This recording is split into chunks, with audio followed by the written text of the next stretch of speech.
Hello, and I'm so glad you stopped by today. It's been a long time again since I created a video. It's just been hectic here. Been working at the bench a lot, made some progress on the USACC build, and that's what I want to talk about today. It's a beautiful day here in mid-eastern Pennsylvania, and but it's 19 degrees out there. So it's like really frigid, and that's 19 degrees Fahrenheit for my foreign visitors. So anyway, I'm so glad you stopped by. I'm going to do this update. This video was actually recorded over a period of, and you can see the sun popping into my window here now, over a period of about 21 days, maybe a little longer than that.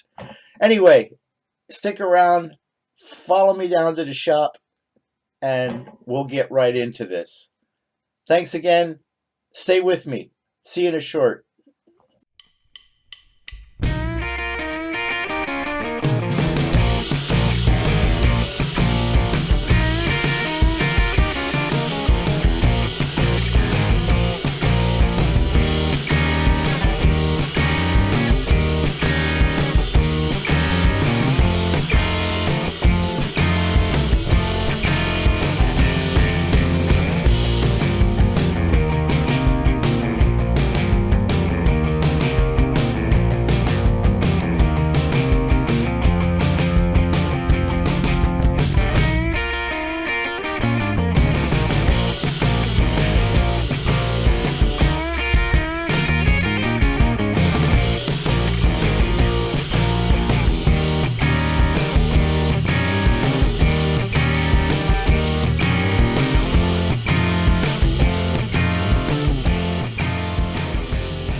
Hi all, and here we are in the shop. I have not really done anything on the USACC build since my last video, but I did get some parts in that I want to just show in the first part of this video. Last time, if you watched my last video, I was talking about the roll cage that were required, and that the kit came with just a roll bar, and in even in the late model cars of the late 70s, early 80s, a roll cage was required. Now, it didn't require the cage like you would see in a NASCAR, even at that time period. But it did require door supports and roof end down into the windshield area. So I had a Tim Henderson, well, I still have it, I have a Tim Henderson Folgers NASCAR in my stash, and I thought, you know what, maybe I can salvage the roll cage from that car, because I'm not sure I'm ever going to build it. So, and I like Tim Henderson, or Tim, I'm sorry, I like Tim Richmond. It's not that, it's just I don't think I'll ever build the car. Maybe I will, maybe I won't. But when I went to do this, now it's going to require a lot of modification if I use them, but I'm not sure it's going to work as well as I wanted to. So, you know, I'm still up in the air about that. So I'm going to be working on that. But also then I received some items that I did not have in the last video that we made. For one thing, I was thinking about putting a Slant 6 engine in it, and this again came from VCG Resins, and I did receive the Slant 6. So in this bag is a Slant 6 engine with the transmission. Actually, I ordered 2 of them, I think. Yes, I ordered 2 of them. So let me just take this out of here, because this is, I haven't really looked at this yet either. So let me just dump this bag out. And so it comes with a nice engine block and the oil pan, and I mean standard engine stuff. I'm not going to go over all this. It's got 2 different style valve covers, and there's some of the head, 3 different style valve covers. And then in this little bag, and I won't dump this out because there's a lot of small parts in here, are like you can see there's the fan, the air cleaner, some of the intake manifolds, the carburetor, air cleaner, alternator. So there's a lot of miscellaneous little parts in this bag. But I was still searching for some things that I needed, or not needed, but wanted to use on this car. And as I was looking, I also found that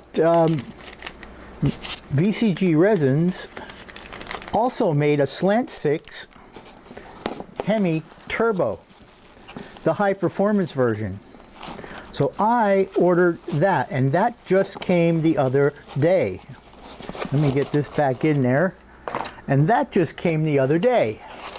So here that is. And this time he sent me a sticker. So here's the HEMI, and I only ordered one of these. So this is the Slant 6 HEMI Turbo. And this is the one that I think I would like to use. Now, according to the website, he was telling us that this engine is pretty big when it's assembled.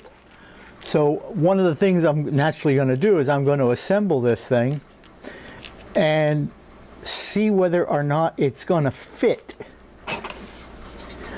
in here. I may need to make a lot of modifications, and actually he even said on his website for this engine may need to do some modification. But I looked up the actual specs because I didn't know that they made a Slant 6 HEMI with turbocharger, and I looked up some of the specs on it online as far as the actual one, and they're pretty phenomenal for a 6-cylinder. So I'm going to be building this up, and I'll maybe even in this video yet, but so I'm planning to do this unless it's going to really require a lot of modification to the inside. I got to see whether it's going to fit. That's the key thing. I got to see if it's going to fit. So that's where I am on that. Let me get this stuff back in here.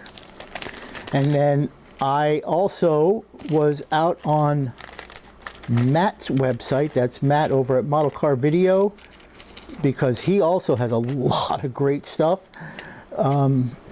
These 3D parts are just from anywhere. They're just phenomenal. They're just so great. You know, the model hobby has just really gone off in a direction that I would have never expected it to go off in, but I'm glad it did. All right, because there's just so much stuff out there available. So anyway, I just got this from Matt. I just got this box from Matt, and I haven't even opened. I just cut the tape on it to make it easier. I haven't even opened it yet to see what's in it. So this came from Matt at MCV Products. And if you remember last time, if you saw my last video, I was going to be looking for racing seats. So I found some interesting racing seats over at MCV. And while I was there, I bought some other stuff.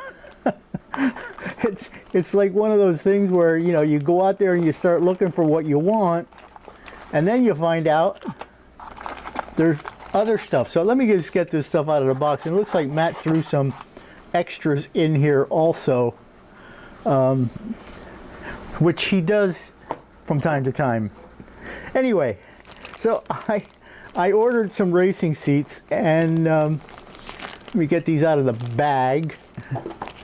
Like I said, this is the first I'm seeing them too.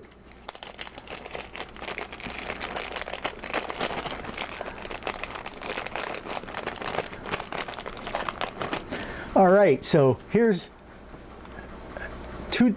here's some racing seat. Boy, and I'll tell you, this stuff is really, really nice. And I think it's going to be fine. I think my big thing is, was it going to fit where I wanted it? And sorry, I'm just leaning over here. And without even taking this off of the 3D print base, you know, I think it's going to be my big hand's in the way there. I think this one is going to be just fine to be mounted in there. Now this is the insert for that. I think I'm going to have to go out and see how it looks when it's assembled. All right, and it looks like it's got the collar support here, your neck support there. So that's one. And I ordered these also from Matt.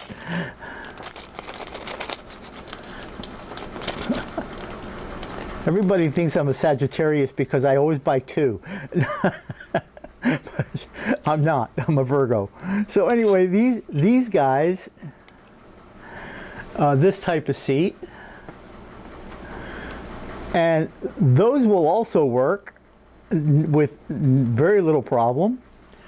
So that's going to be pretty cool. And then I saw these with the belts built in. Well, here actually is the belts for those seats, for these, the belts for those. So I won't take this out of here, but the actually I will, because there's some detail in there that I want to show.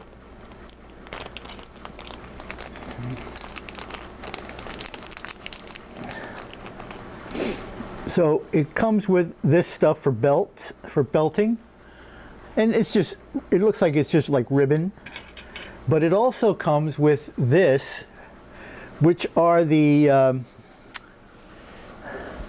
looking for a pointer here,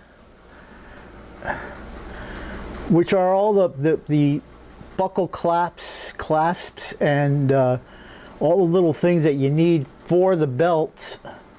So that's really cool, and these were meant for these seats. So that's really neat.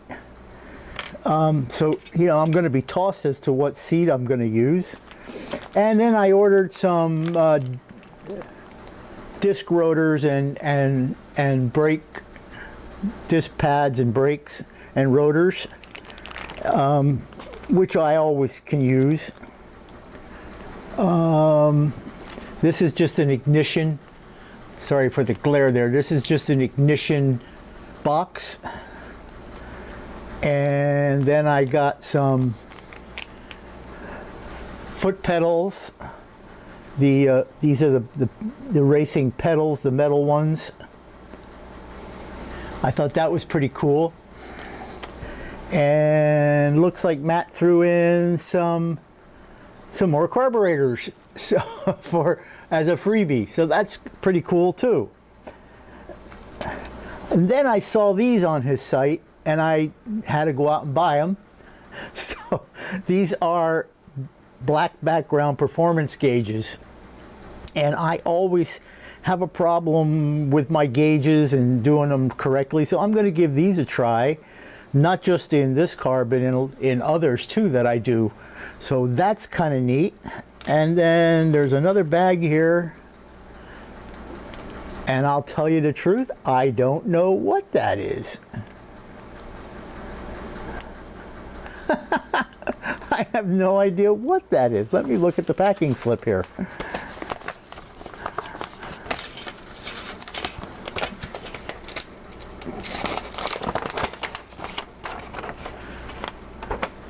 Oh, I know what it is. It's a gauge block. Oh, it's a tachometer.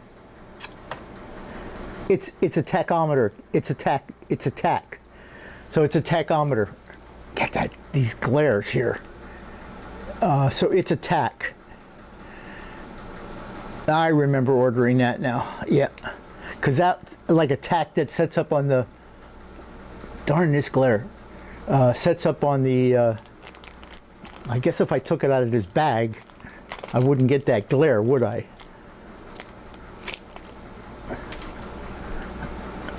So it's a tachometer that sets up on the gauge. You could set it up on your dash gauge or your dashboard, you know, like near the steering wheel. So I'm sure you've all seen those. I mean, you guys are all car nuts too. So that's what that is. And I had forgot that I had been ordered that.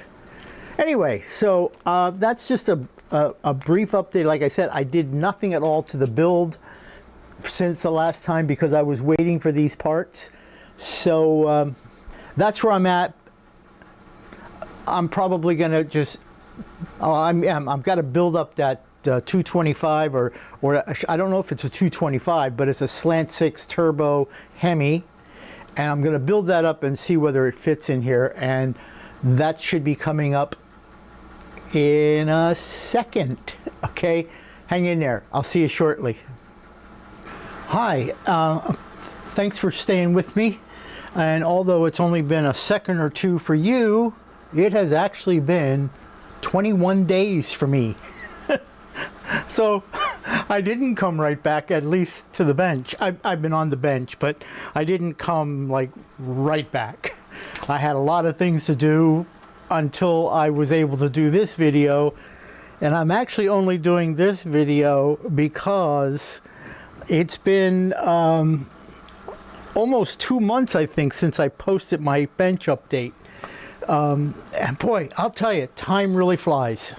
Anyway, just an update as to what I've been doing on the bench with this USACC build of the 68 Dodge Dart, the HEMI version.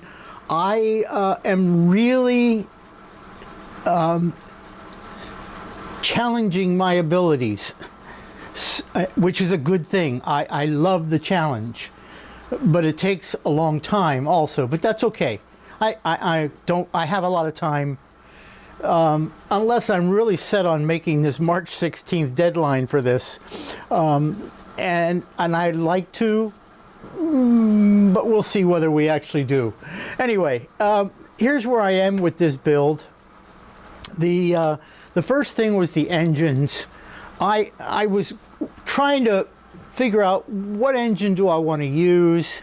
I know I didn't want to use the engine that came with the kit, although there's nothing wrong with them. And I thought to myself, you know, I want to use a Slant 6. I have always loved the Slant 6. I owned 2 of them at one point. I wish I would have kept them. You just can't kill them. Believe me, we tried. We actually ran one of them without oil, and it still didn't seize up. It just keeps running. They just keep running. They were a great engine. Anyway, I'm going off here. Anyway, so from VCG Resins, and I showed you that in the previous part of this video, he had those Slant 6 engines. So let me just slide that out of the way. And here was the first one that I showed you. This is the what's called the Hyper-V, and I have the air cleaner cover off of this. That's the air cleaner cover on it. So this is the Hyper-V. Let me take that off because I didn't glue it on. This is the Hyper-V, and it looks very similar to the 225 Slant 6 that I used to have. They go together really, really well. You know, there was no problems whatsoever. And Josh, if you're listening, you don't include a fan with these. So that would be nice if you did. I mean, it's okay. You know, any of us who have been around for a little while, we have a stash that has fans in them. So that's not a big deal. You could always buy third party also. But anyway, so this went together really well. However, when you look at this engine and you say, I'm going to put it in this Dart, now I still have the piece in here for, you know, that has to come out. This engine is not going to fit really well under the hood of this Dart. So that was kind of a disappointment. A little bit. I wasn't totally disappointed, but I'm happy with this engine. This engine is really nice.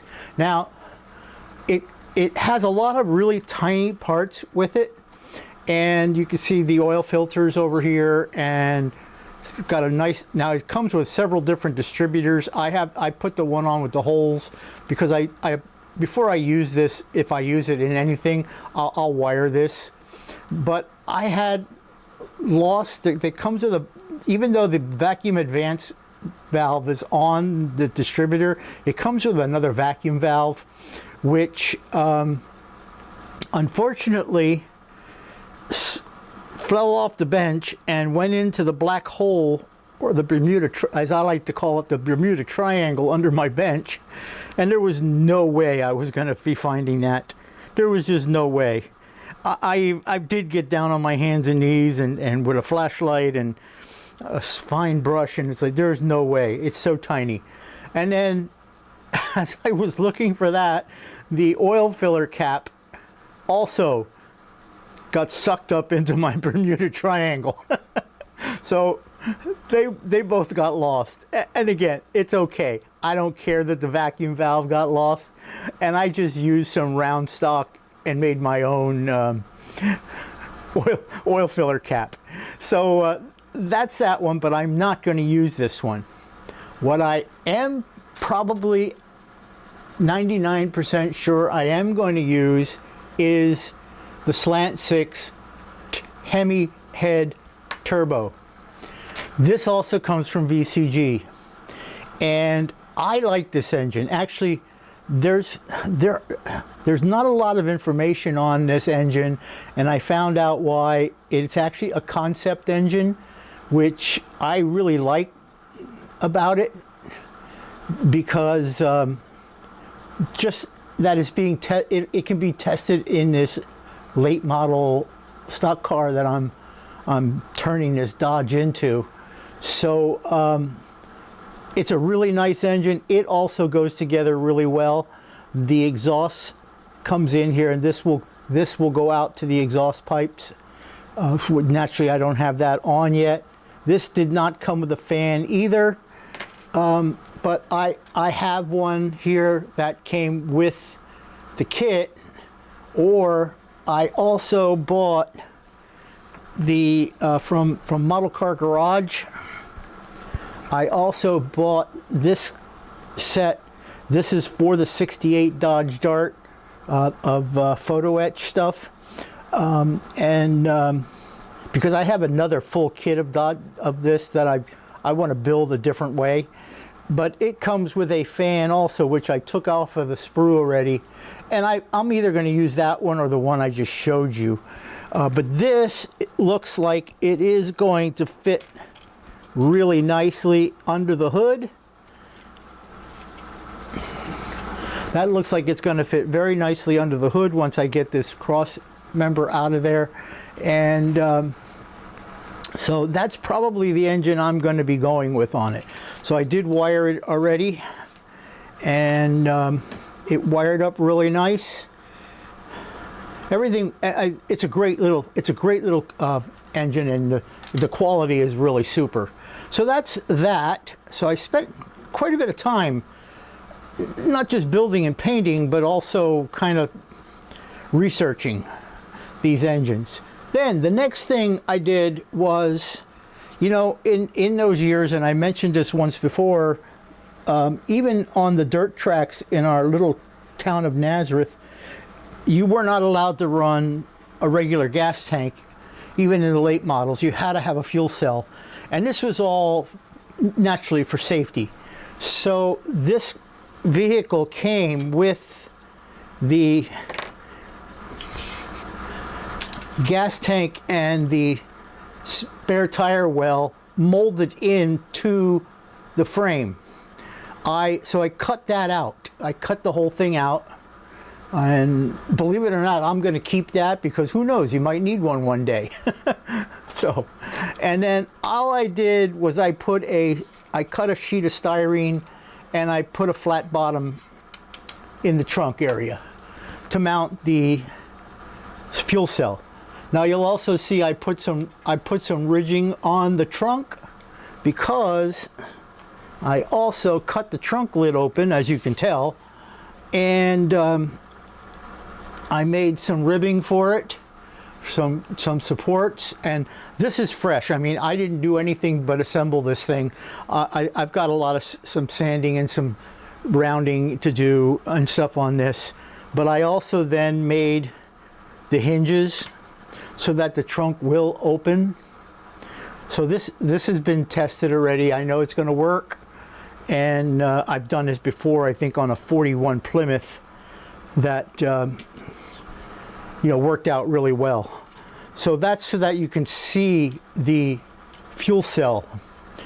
Put that off to the side. Then I had also gotten a fuel cell from VCG Resins.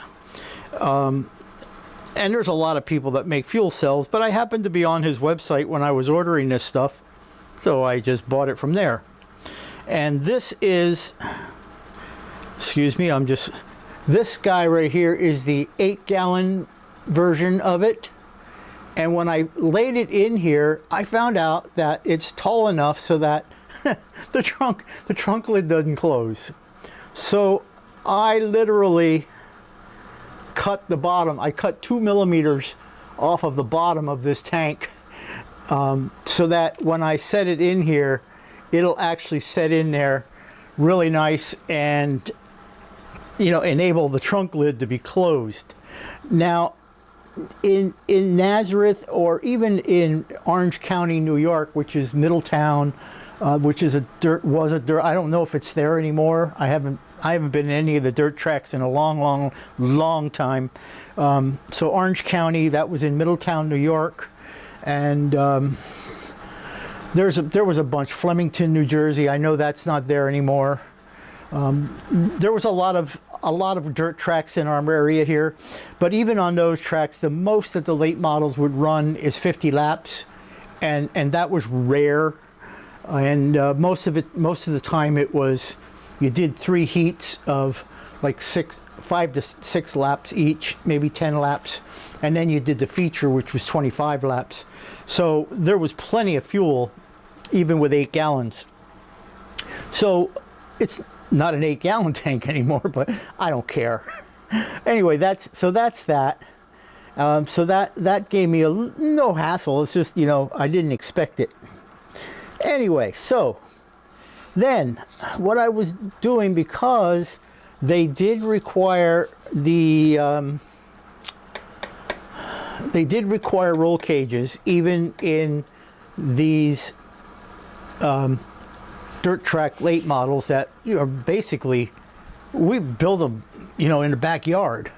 So anyway, this car, as you saw the last time, comes with a roll cage, which a roll bar, which I did mount inside the kit already. This is just pressed together. I don't have anything glued yet. And my plan was to take the roll cage out of a NASCAR that I had, and I'll get the name right this time. I don't know where that name came from the last time, but my plan was to take the roll cage out of the Monogram Folgers Monte Carlo NASCAR that used to be driven by Tim Richmond, and use it, because I don't think I'm ever going to build that Folgers Monte Carlo, and even if I do, I'll just do another cage. But here's what's left of the roll cage that came with the Monogram NASCAR. I cut I cut this front engine support piece off. I cut the rear, that's probably the wrong side. I cut this rear piece off just because all I wanted to use was the side pieces. Well, I worked on, the cutting of things was simple, excuse me, but the dry fitting was very difficult for me because I had never done it before. I mean, not, I dry fit it naturally, but I've never done oh, excuse me, I'm so sorry. I have never done this type of thing before. And I thought, okay, you know, this Monte Carlo is a 1/24th scale and the Dodge is a 1/25th scale. It still should be okay. There's actually a strip that I removed from the bottom here too, which was only about two millimeters. But this is not going to work. There is just not enough room in this body and chassis to make, and the interior tub, to get these to fit properly. They look like they should fit. You know, when you look at this thing, if I can get a grip on it, when you look at this thing, it looks like it should be fine. Like it should fit with no problem.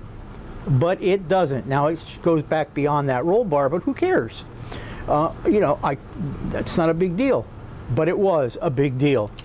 So anyway, I am not going to be using that. And I was down here at the bench almost a full week, you know, every day for a couple of hours, tearing this apart, putting it back together, tearing it apart, putting it back together, trying to figure out a way to make this work. And it's not going to work. And you know, it's funny, I just watched a video that Matt made the other day. That's Matt over at Model Car Videos. And he had one of his friends in there, and they said, you know, some parts just don't fit. And you can't make them fit. So that was so eye-opening for me. Anyway, what I'm going to be doing in here, so I also was not going to put the interior, the side panels on, because a lot of the guys, including the ones that I built or helped build, we ripped out the side panels of the doors so that it was just bare metal. And so that I'm going to leave these in, and I'm going to leave these in because the dashboard mounts to the side panels. And then I thought, okay, you know what, maybe I'll just cut the side panel here, but then there's nothing to support it in there. And I'd have to make some sort of a support thing. And I'm already feeling like I'm way behind on where I should be with this thing right now. So I decided I am going to put the interior side door panels on. I will probably cut these armrests off and remove the cranks and stuff because they're not needed. And then I'm going to scratch build the rest of the cage. And you can see back here in the corner, and I'll just grab this piece. I have some round stock, and this is Evergreen 212, which is 2 millimeters. 2 millimeter round stock. It's 0.08 inches. And I'm going to just make my own, finish my own roll cage with this. So I've already got some pieces cut for that. And I'm just all thumbs right now, trying to figure out how to make it so that things are straight and stuff. But you know, I'll just be gluing these parts in and making my own cage for that. So that's where I am with that whole thing. I think once I get past the roll cage, I'm going to be more free sailing on it. I have a bag full of parts that are all ready for priming. So they're all clean, they're all ready to go. I mean, I've got to wash them yet, but as far as they're all sanded and cleaned, so I just keep them in there till I'm ready to do it, so I can prime everything all at one time. And then once that happens, I don't care about a lot of the imperfections. Maybe you can see I puttied over the gas filler and some of the door handles, and I just see this now that the putty in here caved a little bit, but I'm not worried about it because this car is going to be a little bit dirtied up and beat up anyway from being on a dirt track. So anyway, that's where I am. And as you can tell, I do not script these videos. That's no fun. I just like going off the cuff. Looks like I'm talking to you in person. So anyway, so that's where we're at. I'm sure I'm going to run into other situations like engine mounts and how I'm going to mount that engine in here, stuff like that. But I'm getting there, and I'm hoping to make that May 16th deadline, or May 16th, wishful thinking, huh? March 16th deadline. And but I just wanted to check in with you and let you know that I'm alive and well. I've been working on this thing, and trust me, I am learning a lot, and I am really, like, again, I said this before, I am really stretching my abilities, but I love it. I love stretching myself to the point where I'm ready to pull my hair out. So, and I'm not at that point yet, because I'm having fun with it, and that's the whole idea. It's just having fun. Anyway, I'm going to close it there before I start rambling on too much. So thanks a lot for watching. Thanks for putting up with me. I want to thank all my subscribers, and I noticed, and thankfully my subscribers have been increasing lately, which is a wonderful thing. And so I want to thank all of you guys and gals who are subscribing. I also want to thank all my visitors and guests, because I have a lot more views than subscribers, which is also very nice. And so thank you all. Thank you very, very much. And do me a favor, smack that like button, because it not only helps me, it helps the algorithm for the rest of the model builders.